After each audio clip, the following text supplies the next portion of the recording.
ఎఫెసు సంఘము సువార్తనుగా పౌలు చేసిన రెండవ పర్యటనలో ఈ సంఘము కనుగొనబడినది. అపోస్తలుల కార్యములు 18వ అధ్యాయం 19వ వచనము.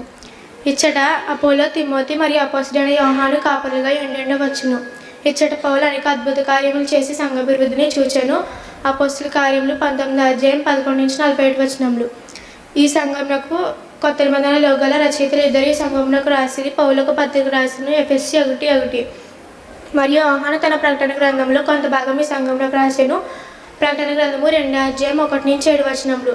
యోహాను రాసిన పత్రిక ప్రకారం ఈ సంఘము ఎంతో కష్టములు సహించినది, ఉత్తమ సంఘ లక్షణములు కలిగి ఉన్నది, క్రీస్తు కొరకు శ్రమ అనుభవించినది, నీతి బాహ్యమైన నికాలయుతుల క్రియలను ద్వేషించినది, మొదటి ఉండిన ప్రేమను విడనాడినది. స్మరణ సంఘము ప్రకటన గ్రంథము 2వ అధ్యాయం 8-11 వచనములు. ఈ సంఘము సాతాను సమజపు వారిచే దూషింపబడినది. ఈ సంఘము క్రీస్తు కొరకు ఎన్నో విధమైన శ్రమను అనుభవించింది. ఈ సంఘము వారిలో కొందరిని సాతాను చెరలో వేయించెను. పెర్గాము సంఘము ప్రకటన గ్రంథము 2వ అధ్యాయము 12-17 వచనములు.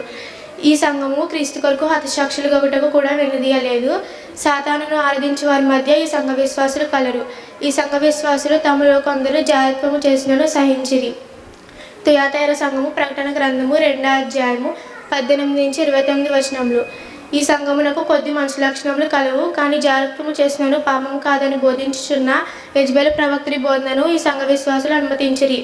సార్దీస్ సంఘము ప్రకటన గ్రంథము 3వ అధ్యాయం 1-6 వచనములు.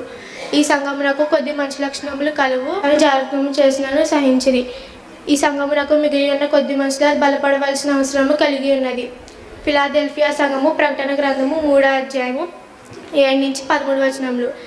ఈ సంఘము బలహీనమైనదైనను దాని సభ్యులు మాత్రము దేవుని వాక్యమునకు లోబడిరి. ఈ పని వారు శ్రమలు కలిగినప్పుడు చేసిరి. లవోదికాయ సంఘము ప్రకటన గ్రంథము 3వ అధ్యాయము 14-22 వచనములు. ఈ సంఘము కొత్త నిబంధనలో గల సంఘములన్నింటిలోకెల్లా విశ్వాసం విషయంలో అతి బలహీనమైనది. ఈ సంఘ విశ్వాసులను చల్లగానైనను ఇటు వెచ్చగానైనను లేరు. వీరు మేము ధనవంతులము, ధనవృద్ధి చేసుకొని ఉన్నాము, మాకేమీ కొదవలేదని చెప్పుకొనుచున్నారు. కానీ వాస్తవమునకు దౌర్భాగ్యులు, దిక్కుమాలిన వారు, దరిద్రులు, గ్రుడ్డివారు, దిగంబరులు. దేవుడు వీరిని పశ్చాత్తాపపడి హెచ్చరించి తిరిగి సహవాసంలో చేర్చుకున్నట్టుకు అంగీకరించెను. Praise lord.